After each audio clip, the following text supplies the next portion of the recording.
Good evening and welcome once more to the Canadian Orthodox Monastery of All Saints of North America. We're going to change subjects briefly. We were talking about orthodoxy and modern science. I've had a number of questions about confession, and so for the next few talks we're going to speak a little about confession and hopefully bring some people to a deeper understanding of it. I realize that many of you do have a very profound understanding of the holy mystery of confession. Unfortunately, we've adopted the Roman Catholic idea of calling it penance, but there is no sacrament of holy punishment, no holy mystery of holy punishment. The mystery of confession is really a part of the healing process in the Church. And it's extremely important because it amplifies the role of the Church in the process of our redemption. And this is why we should focus on it and consider it. We in the past have been told that we must go to confession every time we're going to go to communion. There are two problems with that teaching. The first one is that when we tell people that communion and confession are absolutely tied together, very often people never go to confession unless they're going to communion, and then the confession before communion is actually, for the most part, meaningless. People will come in the morning, sometimes during Matins, but sometimes even after the liturgy has begun, and want to have a quick confession. Now, what actually is transpiring is that people think they're receiving some kind of a magical prayer that makes it possible for them to go to communion. There's no opportunity or time for the priest to help a person in the cleansing of the soul and in coming into accord with their conscience during such a brief confession. There's practically nothing you can say to a person at that time. So then confession becomes reduced down to enumerating a few ways in which you think you've broken a law, or just saying, well, all my daily sins. Or saying, well, I don't really have any sins, but I want to take communion, which happens very often. So let's separate the two for a moment and realize that confession is completely independent of Holy Communion as a holy mystery of the Church, that it is a part of the regular healing process that takes place within the Church, within the life of the Orthodox Christian. And when we approach confession, both from the side of the priest and from the side of the person who's coming to confession, we have to think about our attitude toward it. I dare say that any priest who can become shocked, horrified, outraged, upset, tempted, or led into judgment and condemnation by anything which is confessed to him, is not yet ready to hear confession. And being so unprepared to hear confession appropriately, he can do a great deal of damage. In fact, a great deal of damage has been done by careless clergy during confessions. And I'll give you a few examples of those which we've come into contact with here in the monastery ourselves. People have come to have confession.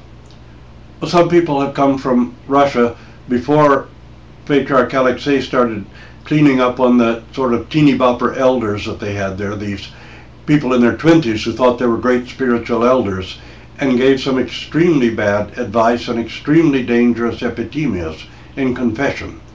But it happens here in North America also. Confession is very often used by a cult-minded priest who's filled with himself and with a gross egotism in order to control and manipulate people and try to make them dependent upon him. And this is one of the most serious violations of confession. I think it really is equal with violating a person's confession by saying publicly what they had confessed. For a priest to use confession in such a deceitful and evil manner as to try to control and manipulate and gain possession of his parishioners is something for which they really should be defrocked, because they're causing not only scandal, but causing an enormous amount of pain and suffering and perverting the Orthodox faith. It's the same as a priest telling a parishioner, you cannot visit a different Orthodox church on Sunday unless you have a special dispensation or a special blessing from me. That is absolutely not an Orthodox idea or position. And a priest is really falling into a sin of egotism and just being plain full of himself when he tells people something like that. And the minute a priest tells you something like that, you probably should be very doubtful about going to confession with him and find somebody a little more experienced and a great deal more orthodox to go to confession with. So we're going to then spend this time talking about the real meaning of confession and also discussing some of the harmful things that are done in confession, and realizing that very often priests are not really prepared to hear confessions.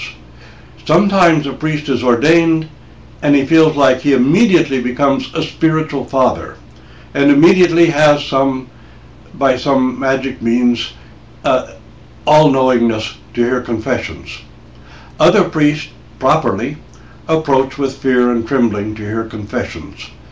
I once spoke to a retired priest for whom I have an enormous respect and regard, who told me that as a young priest, he really had no preparation to hear confession, and he had to discover this by himself, little by little, and he wished so much that he had been taught more about how to hear confession before he began to do it.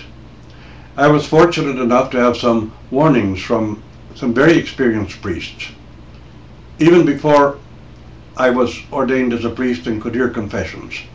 And it has served me well to have listened and paid attention to those people, and to have understood that I am not there as a prosecuting attorney, but I am there to try to become a spiritual healer, but not by my own means, but by the grace that is within the church, and by learning to have genuine compassion and to somehow curtail my ego, so that I'm reaching out to people in the name of Jesus Christ and not in my own name. And this is so important for us to remember, that we have boundaries and limits. We cannot be all things to all people. We cannot even be all things to ourselves. And consequently, we must learn what our boundaries are and when we need to refer somebody to another kind of professional or even to another priest or bishop for confession. Thank you, and we'll hope to continue this talks as we go.